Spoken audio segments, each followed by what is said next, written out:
Hello and welcome to this third video in which we're looking at Sabbath as resistance to anxiety. We're going to stick for the moment with our imaginations as though we personally were one of the Hebrews standing at the foot of Mount Sinai, freshly liberated from slavery in Egypt. We're about to meet the remarkable God who has just emancipated us and defeated our oppressor.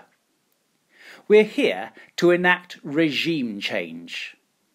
The only way of life that we've ever known is life under Pharaoh. But now Pharaoh has been overthrown. We have a new master, and he's giving us a new law which will govern our lives. It comes in the form of 10 commandments. Many of them seem fairly obvious, but the one God spends the most time on at this pivotal moment in our history is really quite astonishing. It's this: remember the Sabbath day and keep it holy. For 6 days you shall labour and do all your work. But the 7th day is a Sabbath to the Lord your God. You shall not do any work, you or your son or your daughter, your male or female slave, your livestock, or the resident alien in your towns. For in 6 days the Lord made heaven and earth, the sea and all that is in them. But on the 7th day he rested. Therefore the Lord blessed the Sabbath day and consecrated it. If first impressions make the biggest impact, this is pretty remarkable. Why does God spend the majority of his airtime at this important inauguration speech to command rest? In the previous video, we explored how this command tells us something about the nature of the God who is introducing himself to us at this moment. God is labouring the point because he really wants us to take to heart the fact that he is a very different ruler to Pharaoh. In fact, he begins the 10 Commandments by reminding us that he has usurped the power of Pharaoh. I am the Lord, your God, who brought you out of the land of Egypt, out of the house of slavery. And this is where our imaginations are necessary again, because the Pharaoh, Ramesses II, was the most powerful Pharaoh of the Second Kingdom of Egypt, the most powerful man the world had ever seen up to that point. Imagine what it was like to live as a slave under his iron rule. I'm reminded of the great poem by Shelley, Ozymandias of Egypt. Ozymandias is the Greek name for Ramesses II. I met a traveller from an antique land who said, 2 vast and trunkless legs of stone stand in the desert. Near them on the sand, half sunk, a shattered visage lies, whose frown and wrinkled lip and sneer of cold command tell that its sculpture well those passions read, which yet survive stamped on those lifeless things, the hand that mocked them and the heart that fed. And on the pedestal these words appear: My name is Ozymandias, King of Kings. Look on my works, ye mighty, and despair. Nothing beside remains. Round the decay of that colossal wreck, boundless and bare, the lone and level sands stretch far away. And that is what we have just witnessed. This great ruler, whose sneer of cold command was all too familiar to you, before whom the mighty despaired, was reduced to a helpless failure before your eyes by this remarkable God, who usurped his power and rendered him utterly impotent. All his works, nothing beside remains. How do you take in the implications of that? How do you learn to live under this new regime, when Pharaoh's sneer of cold command was all you've ever known? That way of life has buried its habits deep within you. They were held in place by a constantly managed state of anxiety. Your constant grinding labour was enforced not by reward but by threat. Slaves were punished with such cruel and random violence that everyone was treading on eggshells. Life was a constant anxiety to keep the monster quiet, or at least hope that he didn't notice you. And all of this was calculated to keep you anxious, in order to keep you under Pharaoh's cold command. And it was not just the slaves who were anxious. Pharaoh himself was anxious. Anxious about the production targets, anxious about his power, anxious about squeezing every last ounce out of Egypt in order to build his eternal glory, of which nothing now remains. The pharaohs of Egypt were gods, and this was the only God you've ever known, a God who was anxious. But now you have a new, more powerful God who is not anxious. And he now commands you to leave the whole system of anxiety behind and to become like him. Because in 6 days the Lord made heaven and earth, the sea and all that is in them, but rested the seventh day. Now, modern minds hearing that phrase are most likely to trip up over questions about whether God really did make the world in 6 days. But to those freshly freed slaves, that was not what struck them as unbelievable. What they found almost impossible to believe was that God rested. Pharaoh never rested. He was constantly anxious over his dominion, always checking on it, always driving harder, always micromanaging it. But this God rested. He is not a workaholic. He wasn't always looking over their shoulder, correcting them or chastising them with thunderbolts. He was not beset with anxiety about how his creation was working, or whether it was producing stuff for him, or whether it was rebelling against him. He rested. He let the creation be, even if it was rebelling. And in this command, he makes it clear that one of the most important things he wants from us is to share his rest and enjoy his creation with him. Now that means that God clearly wants something very different from his subjects compared with Pharaoh. Pharaoh commoditizes everything: resources, plants, animals, people, even the earth itself. It was all his to consume as hard and fast as he could. The only driving ethic was consumption. The more he could consume and build, the greater would be his eternal glory. There was never a point at which he would rest and enjoy what he had. He was just frantically building every moment to the highest pinnacle he could achieve in the days that were allotted to him. There was no time to rest or enjoy what he had. God, by contrast, saw his creation differently. He wanted it all to thrive. There is work to do, 6 days' worth every week, but the object of that work is very different. It's to enable the whole of creation to flourish. Right back at the beginning of Genesis, he gave humanity the vocation of tending his garden. We are given privileges of consumption for our health and our enjoyment, but consumption is not an end in itself. The end is the mutual flourishing of all things. And so to be good subjects of this king, it is very important every week to take substantial time out to enjoy the fruitfulness of our work and to let the creation be. The Sabbath is a reminder that we are not primarily producers or consumers, that we have a deeper identity and a nobler vocation. Our value is not dependent on what we can produce, anxiously trying to prop ourselves up with our own achievements. It's about finding our identity in relationship with the God who provides what we need. The Sabbath is the key tool to implementing God's regime change. It's the means by which he annuls the whole system of anxiety associated with production, consumption, and commoditization. It's the time when we stop work and receive his gifts. And one of the key gifts is the gift of one another. The Sabbath command, after all, is not just for ourselves, it is also for our neighbour. There was no neighbourliness in Egypt. People were merely a commodity. Non-productive people, like elderly parents, were of no value. But here, under this king, we are to honour our father and mother, precisely so that they may live long in the land.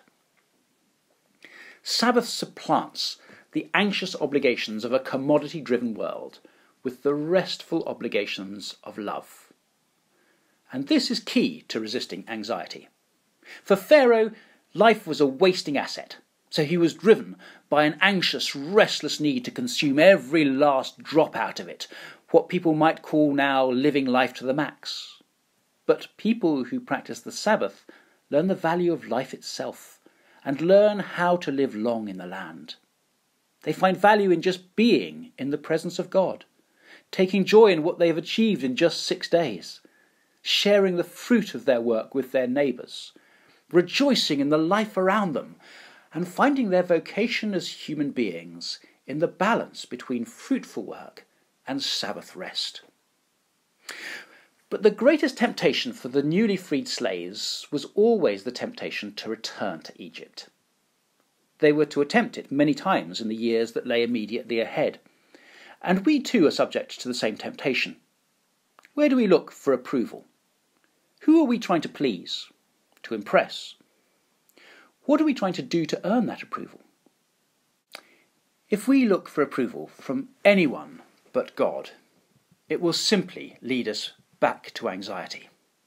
For the approval of anyone else must be maintained by a constant effort, always making ourselves appealing, constantly avoiding upset and backlash, constantly joining in the patterns of consumption and production that feed the frenzied world around us.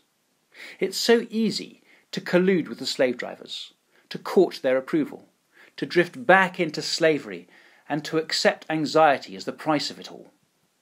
And there are so many slave drivers. They're found in the workplace, in dysfunctional relationships, in communities, clubs and societies. They're found within the structures of the church. But worst of all, they're found in our own selves. There is no worse slave driver in my life than the constant voice in my head that says, "Get back to work! You're lazy! Why are you stopping your labour? Make more bricks!" But against that there is another voice saying, "Do not worry about your life, what you will eat or what you'll drink or what you'll wear. Isn't life more than food, and the body more than clothing? Can any of you, by worrying, add a single hour to your span of life? Your Heavenly Father knows that you need all these things, but strive first for the kingdom of God and his righteousness, and all these things will be given to you." There are many causes of anxiety, but the Sabbath calls us to resist them all. It calls us to rest secure in the knowledge that this King, this God, requires only our presence and our love. It calls us to remember that God has defeated Pharaoh and his entire system of exploitation and consumption and anxiety. The regime has changed. We must strive for this God's kingdom. But the trouble is that we remember slavery all too clearly, and we're tempted to go back to it simply out of usage and familiarity. And that's why the Sabbath has to be practiced as a discipline, as an act of resistance. It isn't a quick fix. We have to choose it consistently as a way of life until we acquire the habits of the new regime, the anxiety-free regime of this new king. And rest, of course, will sometimes bring that anxiety back to the fore. We'll face the temptation to go back to work, or to go shopping, or to build up our lives in some way. But you are to resist it. You cannot serve two masters, so resist the mastery of consumption and production and choose Sabbath rest.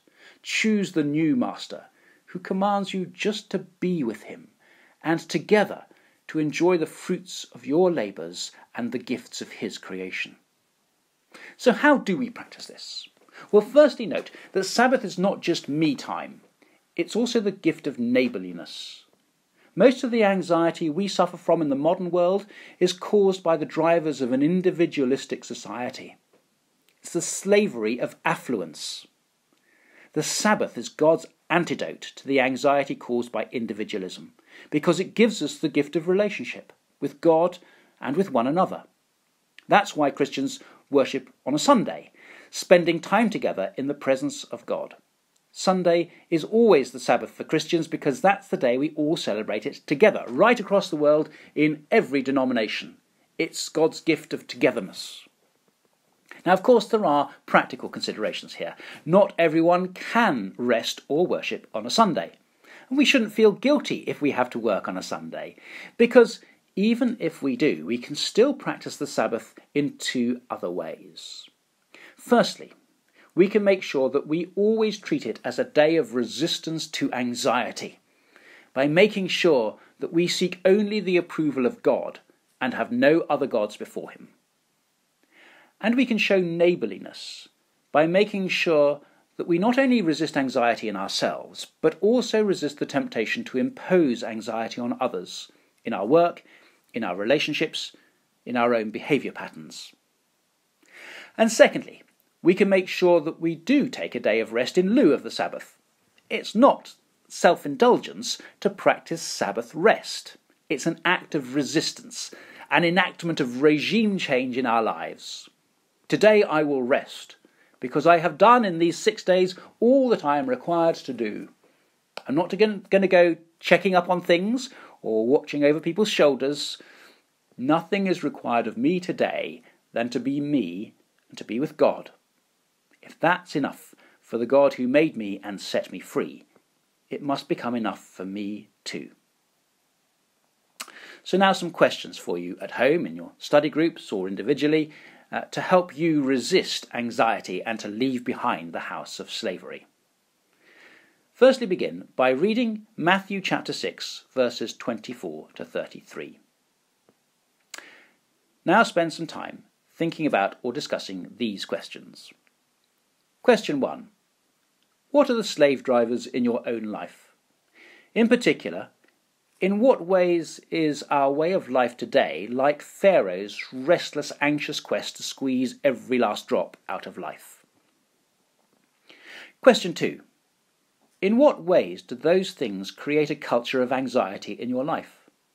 Think about your work, your spiritual life, your leisure, and your family life. Question 3. In what ways do you impose anxiety on others through your own patterns of behaviour? Question 4.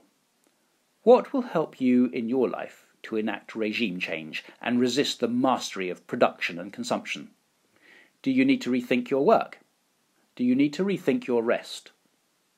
Do you need to rethink the demands you place on yourself? What can you do to choose Sabbath rest? Now, in all of these things, remember the rules. Don't beat yourself up over this. Don't turn the Sabbath back into another reason to feel guilty or to try harder. But do what you can this day to set yourself free. Now let's finish with these words from Exodus chapter 20, verses 2 to 3. I am the Lord your God, who brought you out of the land of Egypt, out of the house of slavery. You shall have no other gods before me.